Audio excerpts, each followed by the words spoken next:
What is ego? What are we talking about when we refer to the ego? The ego is the mind's identity of our own construction. It is the part of your mind that identifies with traits, beliefs, and habits.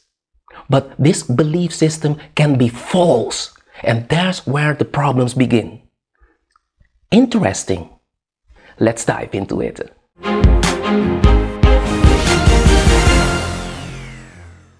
Hi guys, I hope you're doing great today. If this is your first time on this channel, welcome. Every week I'm here to serve you with tips and strategies to become the best version of yourself so you can achieve your dreams and live an awesome life because you know it.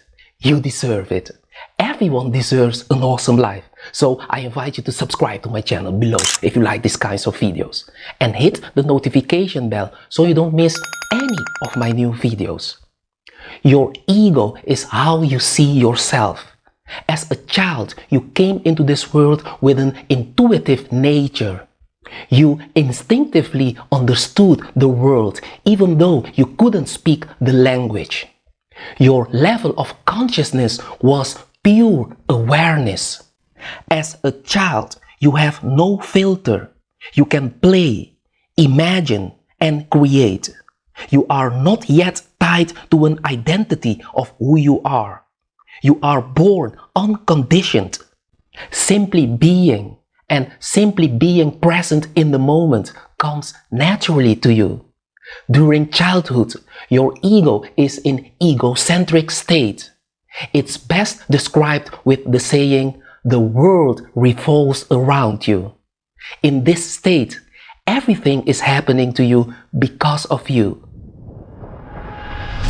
Childhood wounds are particularly impactful because of this ego period. It's until the teenage years that you develop abstract thinking, the ability to observe outside of your own perspective. Your ego develops to protect you from your reality. It creates an identity for you to cope with any confusion, disconnection, and loss of love that you experienced. It strengthens an identity to ensure to the best of your ability that you can still receive whatever love is available.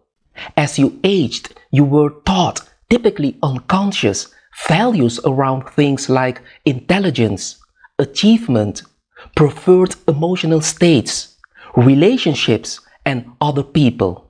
One of our greatest needs is to receive love. So we learn to identify with these values, even if they are not positive. Many adults have not evolved past the egocentric state. They still believe things are happening to them. If you believe you have no control in your life, or that outside events are controlling your life, it can cause you damage and ruin your life. When you live an unconscious life, your ego is running the show. Your ego is a very rigid identity. It has to be. It's created a set of beliefs, patterns, and ideas that most people label as personality. Your ego is very defensive about your identity. Anything outside of confirmed thoughts, beliefs, and behaviors will be rejected. If you would like confirmation on this, watch a debate about, for example, abortion. Debaters do not change each other's minds. They go back and forth, affirming their own beliefs. The winner of the debate is simply the person that confirms your bias.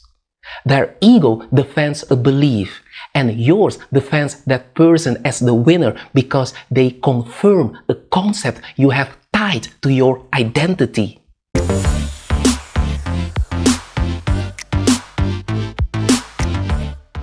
Why is our ego so defensive? Conflicting opinions and concepts often bring people to a place of anger because the ego feels the most out of control when it's challenged. It feels like an attack on self. Technically, it is because the ego creates the illusion that our opinions and beliefs make you who we are. That can lead to a lot of insecurity, low self-worth, jealousy, and envy. In a fragile state, the ego works overtime to defend us.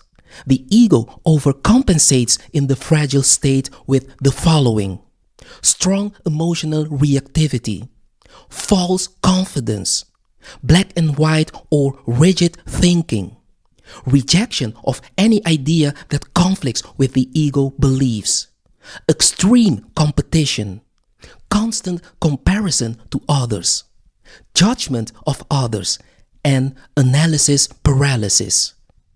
So it's important to do some ego work. Ego work is about returning to your true nature. So far, your life has been functioning in patterns that you haven't consciously chosen. They were chosen for you.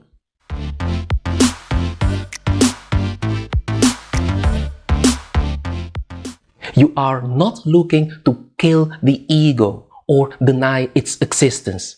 The ego is your protector and has been part of your psyche since you were a small child to help you cope.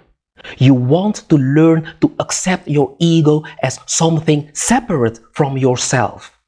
You are conscious awareness. You are the awareness who has the ability to view other parts of yourself. This ability is uniquely human. You can think about your thoughts. You can reflect on your actions.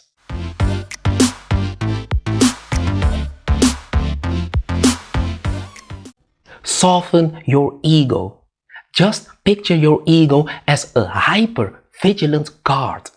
This guard is constantly scanning the environment for someone or something attempting to do harm. Anything that conflicts with the ego's perception of self becomes an enemy.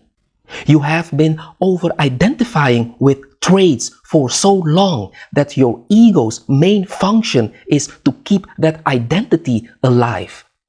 By doing some ego work, you give your guard or your ego a break and allow new experiences to come into your awareness. Without a guard, you can decide how you feel, what you think, and how you choose to respond rather than having your ego decide that for you. A softened ego brings a state of inner peace, and that's what you want. By actively managing the ego, you will be more receptive to diverse perspectives that challenge your thinking.